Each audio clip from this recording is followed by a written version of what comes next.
Hi all, welcome back to Sunita Kannada vlogs. ಇದು ಸೋಮವಾರದ vlog ಆಗಿರುತ್ತೆ.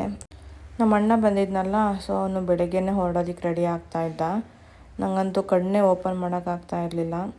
ಹಾಗಾಗಿ ನಮ್ಮ ಯಜಮಾನ್ರೆ ಅವನಿಗೆ ಸ್ವಲ್ಪ ಟೀ ಎಲ್ಲ ಮಾಡಿಕೊಟ್ರು. ಅವನ್ನೆಲ್ಲ ರೆಡಿ ಮಾಡ್ಕೊಡೋ ಅಷ್ಟೊತ್ತಿಗೆ ಅಪ್ಪ ಅಮ್ಮ ಇಬ್ಬರು ಎತ್ತಿದ್ರು.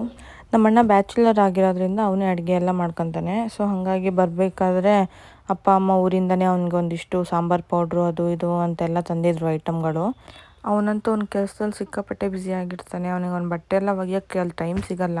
ಸೊ ಹಾಗಾಗಿ ವಾರಕ್ಕೊಂದ್ಸಲನೋ ಇಲ್ಲ 15 ದಿನಕ್ಕೊಂದ್ಸಲನೋ ಇಲ್ಲಿಗೆ ಬಂದರೆ ಅವ್ನ ಬಟ್ಟೆ ಎಲ್ಲ ತೊಗೊಂಡು ಬರ್ತಾನೆ. ಅದನ್ನೆಲ್ಲ ನಾನು ವಾಶ್ ಮಾಡಿ ಒಣಗಿಸ್ಕೊಟ್ರೆ ತೊಗೊಂಡೋಗಿ ಯೂಸ್ ಮಾಡ್ಕೊತಾನೆ. ಅವ್ನು ತಿಂಡು ಏನು ತಿಂದಿರಲಿಲ್ಲ. ಬೆಳಗ್ಗೆ 6 ಗಂಟೆಗೆ ಏನು ತಿಂಡಿ ತಿನ್ನೋದು ಅಂತ ಬರೀ ಟೀ ಒಂದು ಮಾಡಿಸ್ಕೊಂಡು ಕುಡಿದು ಹಾಗೆ ಹೋದ.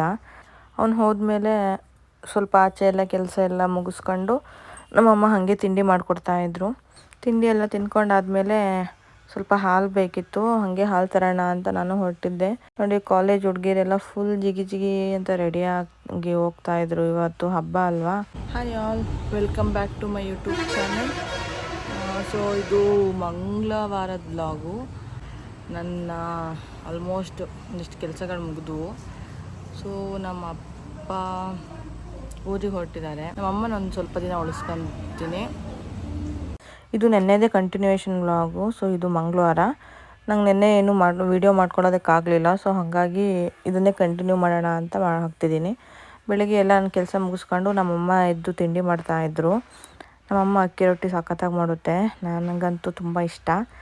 ನನಗೆ ನಮ್ಮಮ್ಮ ಮಾಡೋ ಥರ ಅಕ್ಕಿ ರೊಟ್ಟಿ ಮಾಡೋಕ್ಕೆ ಬರಲ್ಲ. ನಾನು ಟ್ರೈಯೂ ಮಾಡಿಲ್ಲ ಯಾವತ್ತೂ ಕೂಡ. ನಾನೇ ಬೇರೆ ಥರ ಅಕ್ಕಿ ರೊಟ್ಟಿ ಮಾಡ್ತೀನಿ. ಅವರು ಅಕ್ಕಿ ರೊಟ್ಟಿ ಮಾಡಿದ್ರೆ ಫುಲ್ ಪೂರಿ ಥರ ಉಬ್ಬುತ್ತೆ. ನಮ್ಮ ಅಪ್ಪಂಗಂತೂ ಇಲ್ಲಿ ಬಂದರೆ ಟೈಮ್ ಪಾಸೇ ಆಗೋಲ್ಲ. ತಿಂಡಿ ಎಲ್ಲ ತಿನ್ಕೊಂಡ್ವಿ. ಅದಾದಮೇಲೆ ನಮ್ಮ ಅಪ್ಪ ಊರಿಗೆ ಹೊರಟಿದ್ರು. ನನಗೆ ಕಳ್ಸೋದಕ್ಕೆ ಮನಸ್ಸಿರಲಿಲ್ಲ. ಬಟ್ ಬೇರೆ ಆಪ್ಷನ್ ಇಲ್ಲ. ಅವ್ರಿಗೂ ಅಲ್ಲಿ ಕಮಿಟ್ಮೆಂಟ್ಸ್ ಎಲ್ಲ ತುಂಬ ಇರುತ್ತಲ್ಲ. ಸೊ ಹಾಗಾಗಿ ಅವರು ಊರಿಗೆ ಹೊರಟಿದ್ರು. ನಾನು ಒಂದಿಷ್ಟು ಫ್ರೂಟ್ಸ್ನೆಲ್ಲ ತರಿಸಿದ್ದೆ ಊರಿಗೆ ಕೊಟ್ಟು ಕಳ್ಸೋಣ ಅಂತ. ಕೆಲವೊಂದು ಫ್ರೂಟ್ಸು ಅಲ್ಲಿ ರೆಗ್ಯುಲರಾಗಿ ಸಿಕ್ಕಲ್ವಲ್ಲ. ಸೊ ಹಾಗಾಗಿ ಅಂಥ ಫ್ರೂಟ್ಸ್ನೆಲ್ಲ ಕೊಟ್ಟು ಕಳಿಸ್ತಾ ಇದ್ದೆ.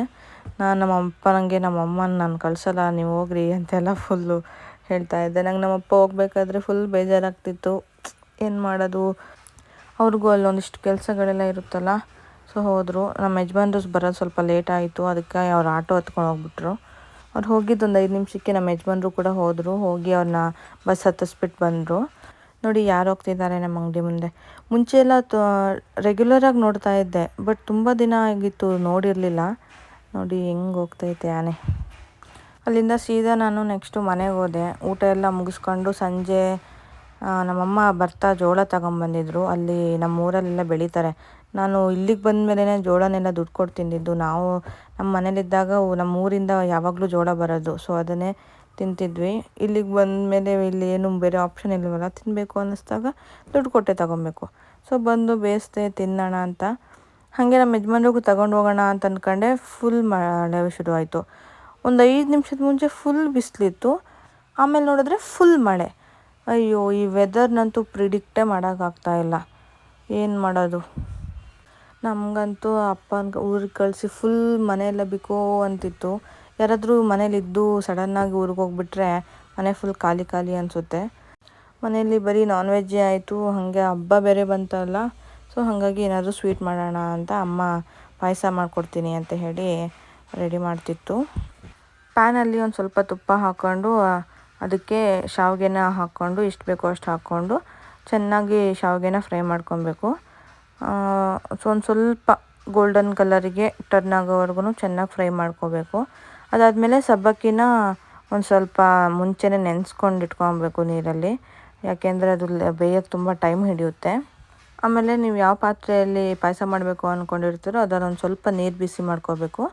ಅದು ಕುದಿ ಬಂದಾಗ ನೆನೆಸಿರೋ ಸಬ್ಬಕ್ಕಿನ ಅದಕ್ಕೆ ಆ್ಯಡ್ ಮಾಡ್ಕೋಬೇಕು. ಸಬ್ಬಕ್ಕಿ ಎಲ್ಲ ಹಾಕಿದ್ಮೇಲೆ ಅದನ್ನು ಚೆನ್ನಾಗಿ ಕುದಿಸ್ಕೋಬೇಕು.